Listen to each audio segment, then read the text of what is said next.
दोस्तों, बहुत बहुत स्वागत करता हूं। आप सभी का ग्रोक ने पूरी दुनिया में टहलका मचा रखा है। ग्रोक ने गूगल को पीछे छोड़ते हुए नया रिकॉर्ड बना दिया है। तर्क और विज्ञान के आधार पर जवाब दे रहा है ग्रोक। अगर इंसान होता तो सोचिए ग्रोक के साथ क्या होता। ग्रोक की अब तक लिंचिंग हो जाती। ग्रोक के घर पर सीबीआई का छापा पड़ जाता।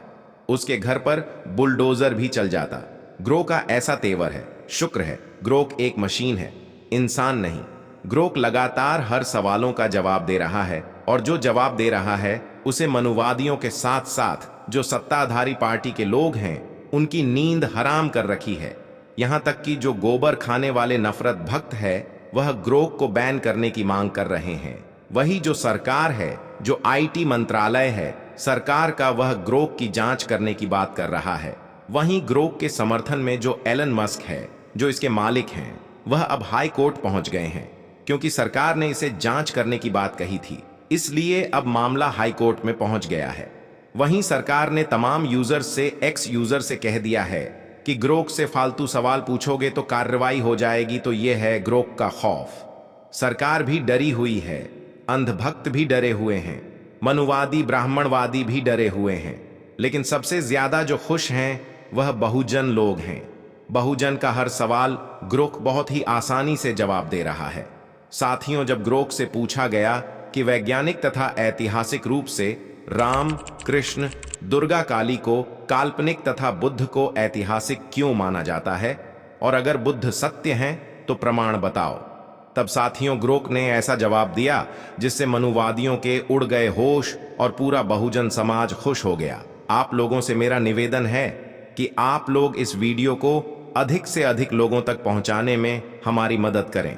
इसके लिए आप लोग इस वीडियो को लाइक, शेयर और हमारे चैनल को सब्सक्राइब कर सकते हैं, जिससे वीडियो का एंगेजमेंट बढ़ेगा और यूट्यूब हमारी वीडियो को आगे भेजेगा। चलिए वीडियो को शुरू करते हैं। जब ग्रोक से पूछा गया कि वैज्ञानिक तथा ऐतिहासिक रूप से राम, कृष्ण, दुर्गा, काली को काल्पनिक तथा बुद्ध को ऐतिहासिक क्यों माना जाता है, तब ग्रोक का जवाब आता है वैज्ञानिक और ऐतिहासिक दृष्टि से राम, कृष्ण, दुर्गा, काली को काल्पनिक माना जाता है क्योंकि उनके ऐतिहासिक प्रमाण सीमित हैं, जबकि बुद्ध को ऐतिहासिक माना जाता है क्योंकि उनके पास अशोक के शिलालेख और पुरातात्विक साक्ष्य जैसे मजबूत प्रमाण हैं।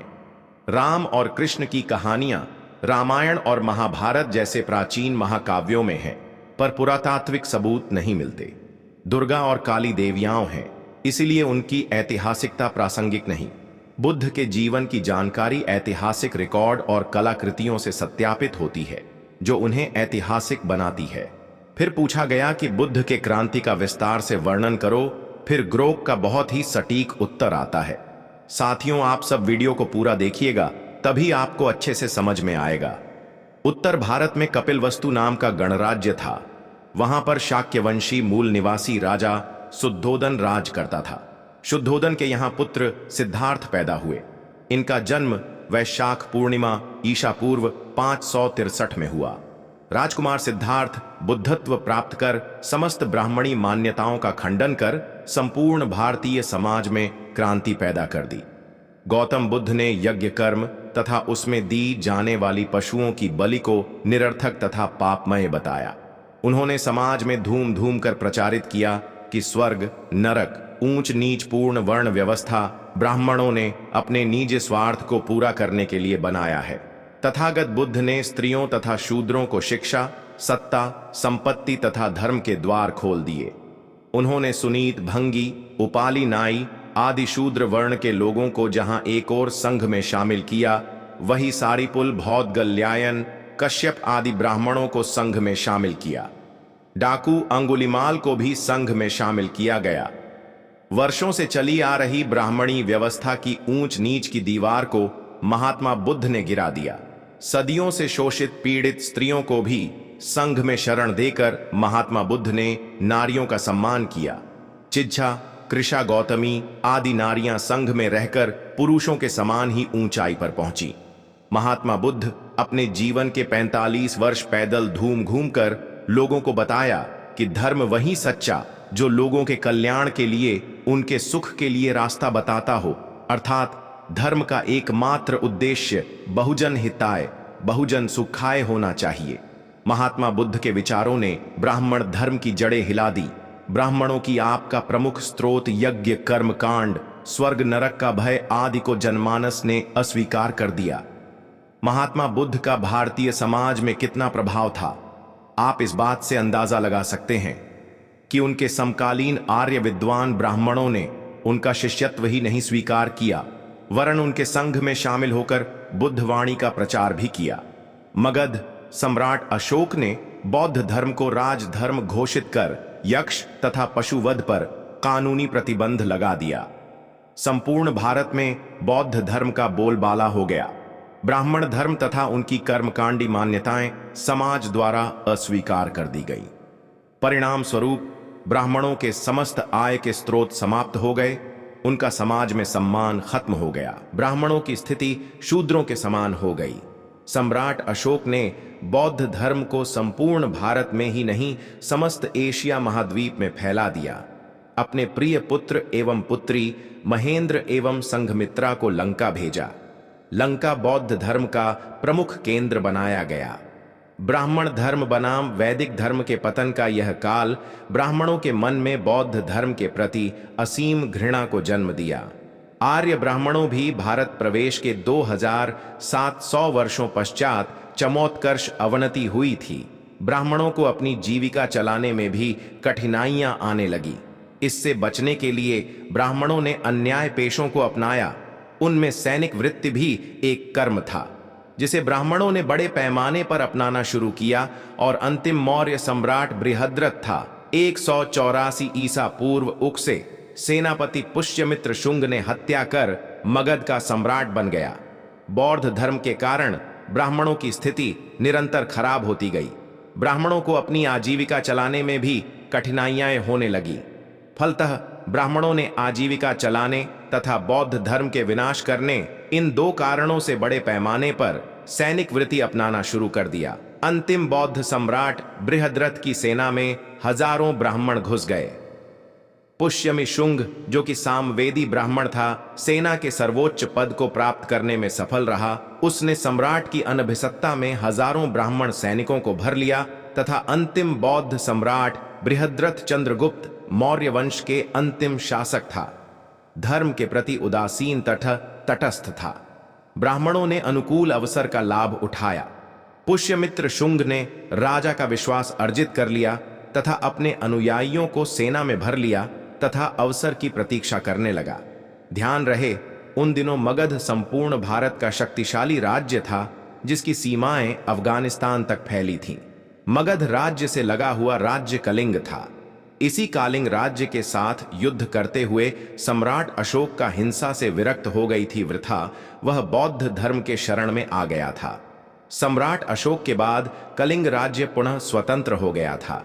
इसी कलिंग राज्य को पुनः जीतने की लालसा से सम्राट बृहद्रथ ने राजा खाखेल के साथ युद्ध किया, लेकिन युद्ध में सम्राट बृहद्रथ को पराजय का सामना करना पड़ा। यह पराजय सम्राट के बृहद्रथ के गले नहीं उतरी। सम्राट बृहद्रथ ने विचार किया कि इतनी विशाल शक्तिशाली सेना एक छोटे से राज्य कलिंग से कैसे पराजित हो गई। सम्राट ने इस पराजय की समीक्षा करने का निर्णय लिया। उसने सेना का निरीक्षण करने के पश्चात अश्वालियों का निरीक्षण करने लगा। घात लगाए पुष्यमित्र शुंग सेनापति ने अवसर अनुकूल देखकर तलवार से सम्राट बृहद्रथ की गर्दन पीछे से उड़ा दिया। 184 ईसा पूर्व पुष्यमित्र शुंग सामवेदी ब्राह्मण सेनापति ने अपने स्वामी सम्राट बृहद्रथ की हत्या कर मगध का सम्राट बन गया। सम्राट बनते ही पुष्यमित्र शुंग ने अश्वमेध यज्ञ का आयोजन किया। करोड़ों अरबों रुपये की संपत्ति आर्य ब्राह्मणों में बांटी गई। सत्ता हाथ में आते ही पुष्यमित्र शुंग ने 2 राजानाएं निकाली, जिनमें प्रथम जो जातियां बौद्ध धर्म में गई है वे सब अपने अपने जातियों में लौट आएं तथा ब्राह्मणी व्यवस्था के अनुसार जीवन व्यतीत करें, अन्यथा उन्हें कत्ल कर दिया जाएगा। समस्त जातियां जो बौद्ध धर्म में जाने से अपनी जातियों का अस्तित्व खो चुकी थी, उन्हीं जातियों में पुनः लौट आई।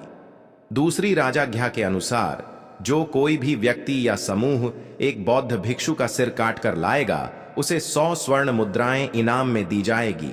इसका परिणाम यह हुआ कि जिन बौद्ध भिक्षुओं को प्राण अधिक प्रिय थे, उन्होंने दाढ़ी मूंछ बढ़ाकर, त्रिशूल चिमटा धारण कर आर्य अपने को साधु घोषित कर दिया।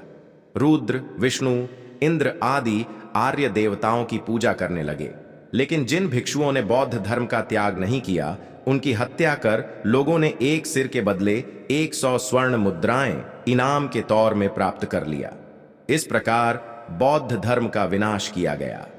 पुष्यमित्र की प्रथम राजाज्ञा का कुछ शूद्रों ने उल्लंघन किया तथा वे बौद्ध धर्म में बने रहे। महात्मा बुद्ध ने अपने लोगों को मांस खाने की छूट दी थी, बशर्ते वह हत्या द्वारा प्राप्त न किया गया हो। अतः जो वर्ग बौद्ध धर्म त्याग नहीं किया, मौस भक्षण, यहां तक कि गायों का मौस खाते रहे, उन्हें ब्राह्मणों ने अछूत घोषित कर दिया।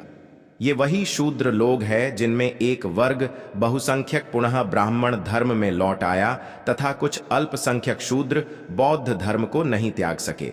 उन्हें ब्राह्मणों ने अछूत घोषित कर दिया। ब्राह्मण धर्म में वापस आए शूद्रों को निर्देश दिया गया कि यदि उक्त अछूतों से कोई भी संबंध रखेगा, उसे भी अछूत घोषित कर दिया जाएगा। इस प्रकार एक ही रक्त वंग के शूद्रों में दो वर्गों का निर्माण हो गया।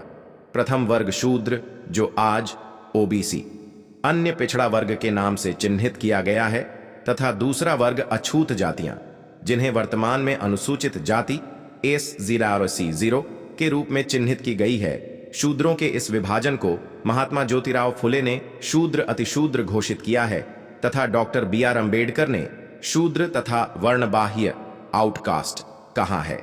इन अछूत जातियों को आर्य ब्राह्मणों ने अपनी वर्ण व्यवस्था से बाहर कर दिया तथा जिन्हें सामाजिक व्यवस्था में पूर्वानुसार शूद्र वर्ण में रखा, वही समस्त जातियां अन्य पिछड़े वर्ग में शामिल की गई है। इस प्रकार हम देखते हैं कि प्रथम आर्यों तथा अनार्यों के बीच हुए संघर्ष के हैरान मूल निवासियों में दो वर्गों का निर्माण हुआ। एक जो संघर्ष के भय से जंगलों की शरण की, वह वर्ग आदिवासी नाम से चिन्हित किया गया। यह वर्ग जंगलों में चले जाने के कारण पराजित शूद्रों के साथ गणना नहीं की गई। आदिवासी वर्ग ब्राह्मणी वर्ण व्यवस्था के बाहर के लोग हैं। इन्हें भी BR अम्बेडकर ने आउटकास्ट अर्थात वर्ण व्यवस्था के बाहर के लोग हैं। कहां 1700 वर्ष बाद क्रांति प्रतिक्रांति के परिणाम स्वरूप पुनः शूद्रों में दो विभाजन हुए, शूद्र तथा अछूत। अछूतों को आर्य ब्राह्मणों ने व्यवस्था से बाहर किया। इस प्रकार प्रथम मूल निवासी अनार्यों में दो विभाजन हुआ, शूद्र तथा आदिवासी। इसके पश्चात घोषित शूद्रों में पुनः विभाजन हुआ, शूद्र तथा अछूत। सम्राट पुष्यमित्र शुंग ने ब्राह्मण धर्म सभा का किया, जिसे कार्य सौंपा गया कि उन कारणों पर विचार किया जाए जिन कारणों से ब्राह्मण धर्म के विरुद्ध जनक्रांति हुई। ब्राह्मणों की सभा ने विचार मंथन कर बौद्ध धर्म को पराजित करने, उसे समाज से उखाड़ फेंकने के लिए यज्ञों में पशुओं के वध पर निषेध करने की सलाह दी। अपने साथ लाई गई गाय के मांस का भक्षण निषेध कर गाय को पूज्यनीय माता के रूप में प्रस्तुत किया जाए। दूसरा, उस समय तक महात्मा बुद्ध की मूर्ति बनाकर बौद्ध धर्मावली पूजा करते थे, उनका अनुकरण कर बड़े पैमाने पर मंदिरों का निर्माण कर वैदिक देवताओं विष्णु, रुद्र, इंद्र की मूर्तियां स्थापित कर आम जनता को इनकी पूजा करने के लिए ब्राह्मणों ने मजबूर किया तथा बौद्ध धर्मावलंबियों की कमियों को निरंतर जनता के समझ बदनाम करते रहे। आर्य ब्राह्मणों ने जो सबसे महत्वपूर्ण कार्य किया, वह था शूद्र तथा स्त्रियों को पुनः शिक्षा, सत्ता, धन संपत्ति तथा धर्म से वंचित करने के लिए, उनके समस्त मानवीय अधिकारों को हनन करने के लिए बड़े पैमाने पर धर्म संहिताओं का निर्माण किया गया तथा उल्लंघन करने पर राजदंड की व्यवस्था की गई। आर्य ब्राह्मणों ने प्रतिक्रांति के बाद 3 तरह के धर्म ग्रंथों की रचना की, जिनका एकमात्र लक्ष्य शूद्रों तथा स्त्रियों को सदैव सदैव के लिए गुलाम बनाए रखा जाए। रामायण तथा महाभारत महाकाव्य का लेखन इस काल की महत्वपूर्ण घटना है।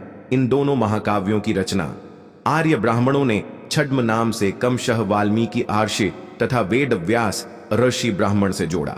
महाभारत एक ऐसा महाकाव्य है जिसमें एक वंश के 2 भाइयों के मध्य सत्ता को लेकर संघर्ष का वर्णन किया गया है। आर्य ब्राह्मणों ने बड़ी चतुराई से कृष्ण को महाभारत का नायक बना दिया। भागवत गीता की रचना अलग से किसी छद्रम ब्राह्मण ने की, जो आर्य ब्राह्मणों में प्रतिक्रांति की दार्शनिक पुष्टि करता है। महाकाव्यों का लेखन पुष्यमित्र शुंग के मगध पर सत्ता स्थापित करने के बाद लिखे गए। पाठकों, यदि किसी भी प्रकार की इनके लेखन समय में भ्रम हो तो इन दोनों महाकाव्यों का गंभीरता से अध्ययन कर सकते हैं। इनमें वे सब प्रमाण उपलब्ध हैं जो लेखन समय को निर्धारित करते हैं। पूरा वीडियो देखने के लिए बहुत बहुत धन्यवाद। अगर आप पूरा वीडियो देखे हैं तो अपने जिला के नाम जरूर टाइप करें। जय भीम, जय संविधान।